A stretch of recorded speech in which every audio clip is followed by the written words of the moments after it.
Kuala Lumpur, mesyuarat Majelis Kerajaan Tertinggi MKT UMNO pada Jumat lalu memutuskan untuk memecat bekas ahli Parlimen Rembau, Khairi Jamaluddin atas dakwaan melanggar disiplin parti.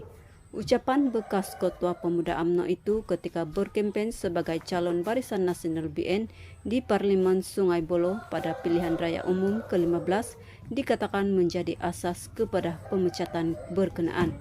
Dalam kempen pilihan raya itu, Khairi antara lain menyatakan UMNO sudah sesat dan mahu membersihkannya yang didakwa menjadi pencetus meragut kestabilan politik parti berkenaan.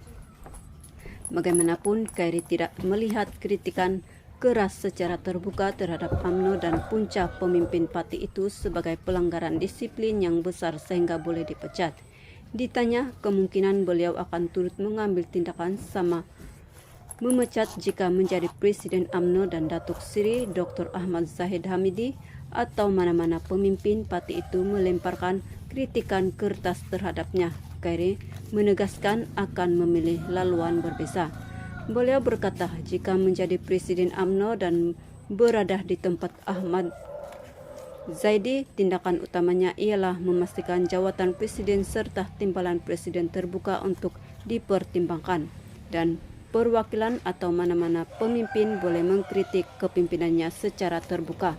Saya tidak akan menutup pemilihan parti untuk jawatan nomor 1 dan 2. Saya akan buka.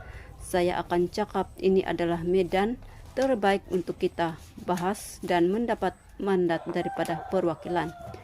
Saya tidak akan menutup ruang demokrasi. Saya bukan kepada sesiapa yang hendak melawan saya atau mahu bahas. Hendak cakap kepimpinan saya itu tidak betul dan tidak serah kepada perwakilan.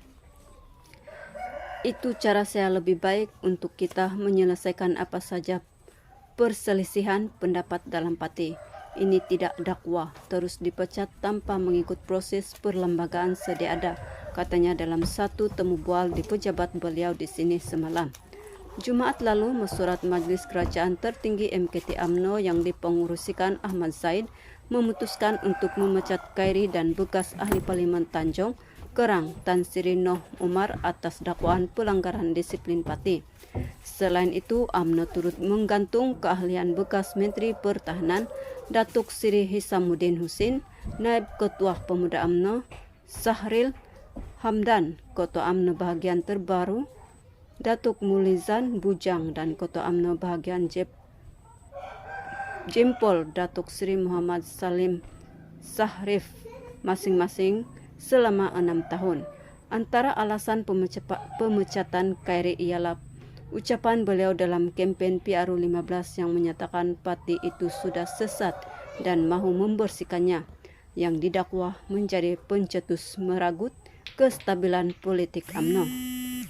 Dalam temu bual bersama beberapa media lepas dipecat, Khairi mendakwa ia tidak mengikuti prosedur apabila beliau terus dikenakan tindakan itu tanpa sebarang peluang untuk memberi penjelasan dan mempertahankan diri. Seterusnya ditanya mengenai keputusan Perwakilan Perhimpunan Agung UMNO PAU 2022 yang bersetuju dua jawatan tertinggi parti itu tidak dipertandingkan pula. Khairi mendakwa keputusan berkenaan tidak mewakili suara majoriti akar umbi UMNO. Yang memilih presiden yang memilih MKT sekarang adalah perwakilan di bahagian. Sekarang apa yang kita lihat ialah perwakilan pada peringkat PAU telah menutup hak perwakilan di bahagian untuk menentukan presiden dan timbalan presiden, katanya. Khairi turut mengulangi dakwaan bahwa keputusan undian suara terhadap usul tambah menyekat pertandingan dua jawatan tertinggi parti itu sudah dirancang pihak tertentu. Saya mendapat rekaman video menunjukkan individu yang saya tidak pasti mereka ahli UMNO atau tidak diarah masuk ke Dewan Merdeka untuk mereka sorak dan sambut usul itu dengan jeritan serta terpukan yang menyebabkan orang lain mengikut sahaja. Kalau kita tengok hari pertama, apabila juru cakap Negeri Sembilan mencadangkan penampilan usul itu, jawatan presiden dan timbalan presiden tidak dipertandingkan. Beliau diboh oleh perwakilan, tapi biasalah, Dewan Merdeka adalah dewan yang dikawal oleh urus setia atau ibu pejabat UMNO. Saya sudah lama menjadi kota pemuda UMNO sebelum ini. Saya mau macam mana nak susun tempat duduk, siapa nak letak di sini, siapa nak letak di sana. Surakan itu datang dari mana dan sebagainya. Dan akhirnya dalam keadaan undi suara, bukti undi rahasia, perkara itu memang dapat dibawa menyebelahi ke satu pihak dakwanya.